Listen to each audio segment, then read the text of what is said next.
Sir, ये short duration discussion को white paper on Indian economy के बजाय अगर election paper due to upcoming Indian elections रखा जाता तो ज़्यादा मैं मानती हूँ कि सही एजेंडा होता। और मैं बताती हूँ क्यों। क्योंकि यहाँ पे इलेक्शन नहीं, economic mismanagement versus economic excellence दिखाने की बात की गई है। और मैं इस पर कोई बुराई नहीं करना चाहूँगी, मैं बस जनता के विवेक पे छोड़ना चाहूँगी कुछ आंकड़े देकर।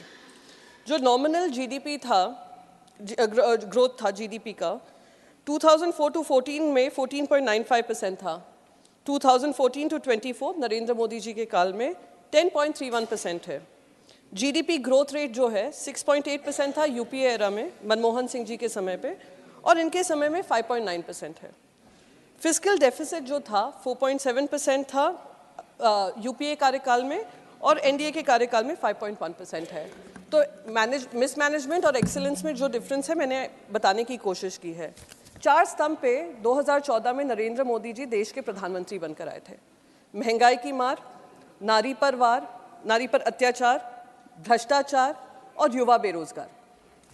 तो अगर मैं महंगाई की बात करती हूँ तो रिकॉर्ड तोड़ महंगाई हुई है, और आप ये नहीं कह सकते हैं कि पूरी दुनिया भर में महंगाई हुई है और हमने इन्फ्लेशन से बचाने का काम किया है। क्योंकि अगर आप पर कैपिटा इनकम पूरी दुनिया की देखेंगे और हमारी देश की पर कैपिटा इनकम देखेंगे और एक्सपेंसेस देखेंगे, उसमें ज़मीन आसमान का अंतर है।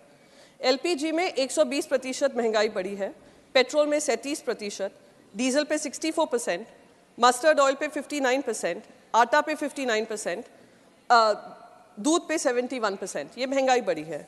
महिला पर वार, रेप केसेस जो 2022 में रजिस्टर किए गए हैं 31,516 किए गए हैं, जहां एवरेज 86 रेप्स अ डे, देश में शर्मसार करने वाली बात है।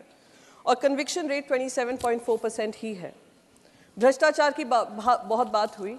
सर, भारतीय जनता पार्टी के आने के बाद हमने भ्रष्टाचार का कॉर्पोरेटाइजेशन देखा है। और मैं एग्जाम्पल देती हूँ क्योंकि महाराष्ट्र से आती हूँ। एक चुनी चुनाई सरकार को पोस्ट पोल अलायंस बनने के बाद एक सरकार को गिराने का काम हुआ है, और खुला भ्रष्टाचार हो रहा है हॉर्स ट्रेडिंग के लिए। पब्लिक मनी को लूटा जा रहा है लोगों को पाला बदलने के लिए। केसी वेणुगोपाल जी कह रहे थे कोई एक फ्लैगशिप स्कीम बताएं केंद्र सरकार ने जो इंट्रोड्यूस की होगी। जो फ्लैगशिप स्कीम है वो है weaponisation of ED, IT and CBI. और मैं इसलिए बोल रही हूँ क्योंकि भ्रष्टाचार को कॉर्पोरेटाइजेशन का काम करने का काम हुआ है। ईडी के जो केसेस हैं जो इन्वेस्टिगेशन के दायरे में आए हैं, करीब उस पर 4 गुना इजाफा हुआ है। और किस पे हो रहा है? 95% ऑपोजिशन पे हो रहा है। सीबीआई का भी वही हाल है।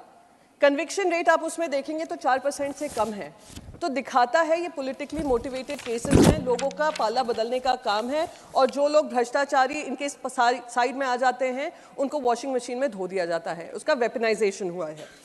बेरोजगारी की बात की, प्रधानमंत्री नरेंद्र मोदी जी ने 2012 में कहा था कि करीब 2 करोड़ रोजगार के माध्यम बनाएंगे। सर, बस 30 सेकेंड खत्म ही कर रही हूँ सर। रोजगार के माध्यम बनाएंगे। अब जो हालत है, रिकॉर्ड तोड़ अनएम्प्लॉयमेंट है, 4 करोड़ युवा बेरोजगार है, हाईएस्ट अनएम्प्लॉयमेंट इन 45 ईयर्स। तो इन्हीं 4 स्तंभ की जो बात कर रहे थे प्रधानमंत्री नरेंद्र मोदी जी 2014 में, उनका विफल रिपोर्ट कार्ड 2024 में जनता के सामने है।